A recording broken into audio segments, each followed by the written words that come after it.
tonight's top story, a 12-year-old girl's inheritance built Mayfair. A bricklayer buried the river beneath it. Window shutters gave a pub its name. Somehow that leads us to a pork pie and a pint of London pride in a lane most people walk straight past. I'm Expat Andy. This is Publicity, your London travel toolkit. Love letter to pubs, summer shorts series. Welcome to the Mews.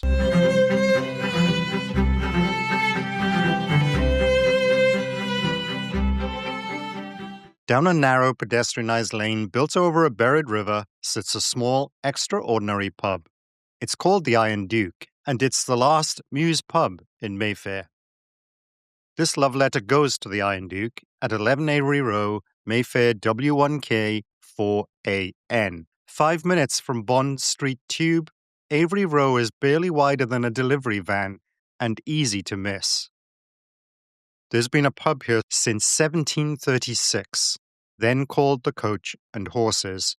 The current building dates from 1866, given its Victorian look, dark wood, the L-shaped bar, and the sense little has changed by design. It's Grade 2 listed, marking it as a building of architectural or historic interest worth preserving. Camera calls it the only surviving Mews pub in Mayfair, which raises the question, what exactly is a Mews pub? The word Mews comes from the French muer, meaning tumult, originally referring to London's royal hawk cages. By the Georgian era, it meant something more practical. Service lanes behind grand townhouses where horses were stabled, carriages stored, and coachmen lived above. Mayfair's street plan took shape in the early 18th century under the Grosvenor family, later the Dukes of Westminster. The formula was repeated: grand houses on main streets, Mews lanes running behind them for horses, carriages, and the workers who kept everything running. It's very British to hide the everyday, like the way that I stuff things into cupboards when I know that company is coming over. Such grand households needed pubs, somewhere for coachmen to wait and stable hands to unwind. The carriages are gone, as are most Mews pubs, replaced by boutiques, restaurants, or luxury homes. The Iron Duke remains, still pouring London pride with a pork pie.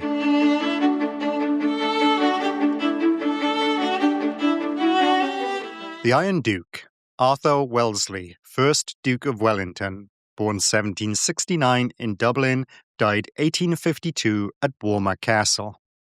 Military hero, prime minister, and the man who defeated Napoleon at Waterloo. His mother thought him awkward, worrying what would become of him. He went on to end the Napoleonic Wars. Families are complicated. Most assume Iron Duke comes from battlefield grit. It fits. It's not true. After Waterloo in 1815, he returned a national hero. In politics, heroism fades fast. Anger had been building over the Corn Laws, tariffs that kept bread prices high to protect landowners like him.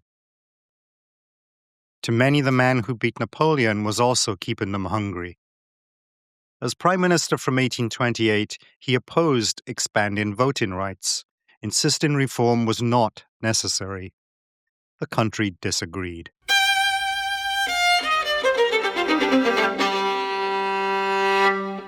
In 1831, a mob marched on Apsley House, Wellington's home at Hyde Park Corner, number 1, London, the first building the travellers encountered after the toll gate at Knightsbridge. They threw rocks, smashing windows. They saw Wellington as the face of the establishment. Wellington responded by fitting iron shutters to every window. He retained the shutters for life, calling them proof of the vanity of public applause. The image endured, the Iron Duke. He soon resigned. The Great Reform Act passed in 1832, expanding the vote. Wellington briefly returned as Prime Minister.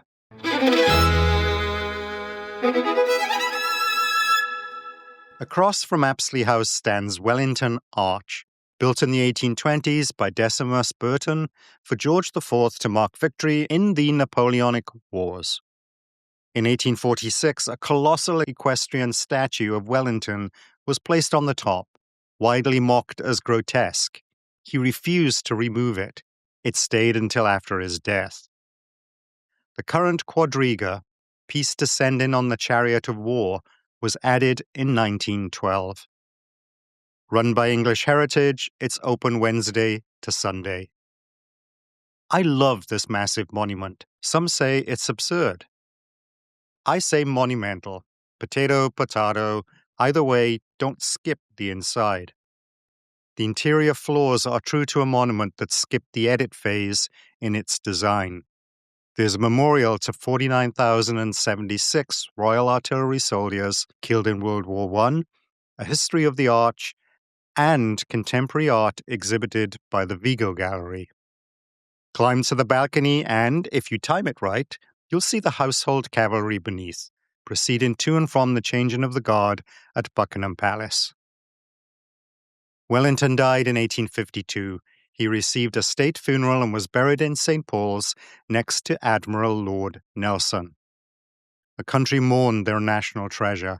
A man dismissed by his mother turned out to be the most consequential British general since Marlborough.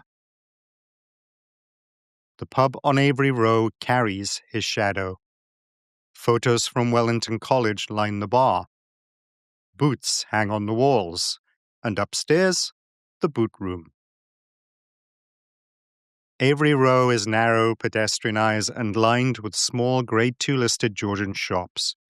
It feels like it belongs to a different city. Mews streets were designed to discreetly support the grand, tree-lined Georgian squares and terraces out front, hide the work away from the facade. Avery Row has structural irony. The grand houses it served have split into flats, offices, or have been demolished. While the front of house faded, the back of house survived. The machinery outlasted the machine. Mews streets are no longer hidden, they're sought out. Yet they keep that original posture, discreet, slightly turned away, just as the job required.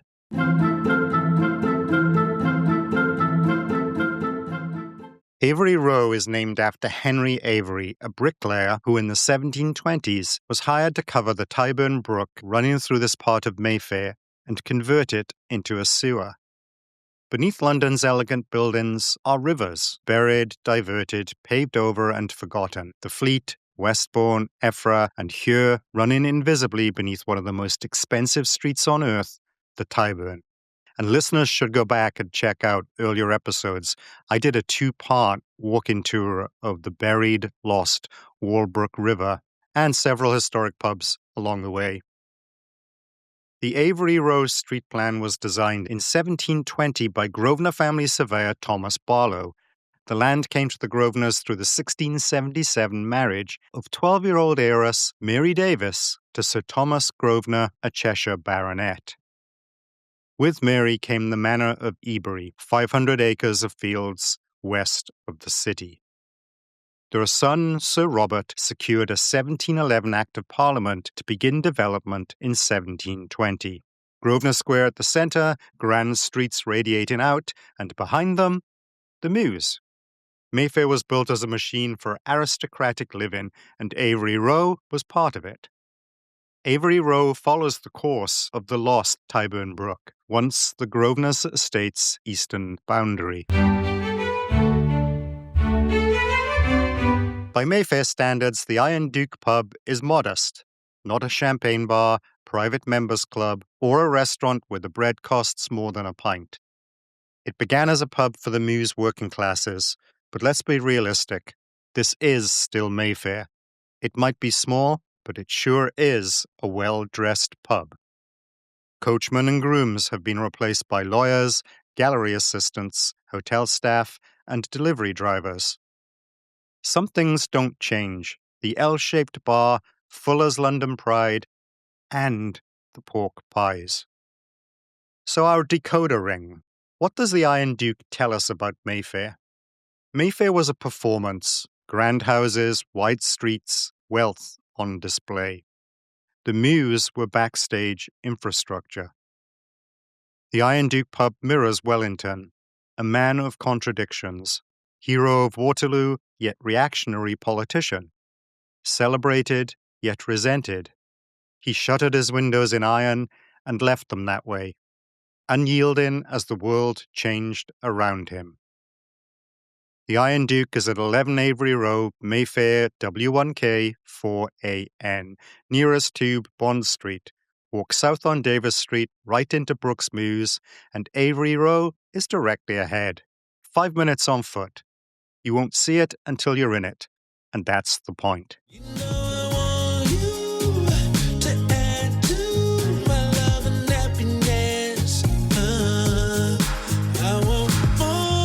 If you live, work, or travel in London, or if you own, manage, or work in a London pub, if you work as a London tour guide or at a London attraction, and you'd like to be a guest contributor to our main podcast, Publicity Your London Travel Toolkit, email me, Expat Andy at publicitythepodcast.com. Love our content? Love London and its pubs? The best thing you can do is share the love. Literally, share this episode with your network. Your share is the butterfly ripple effect across the globe for a small business in London.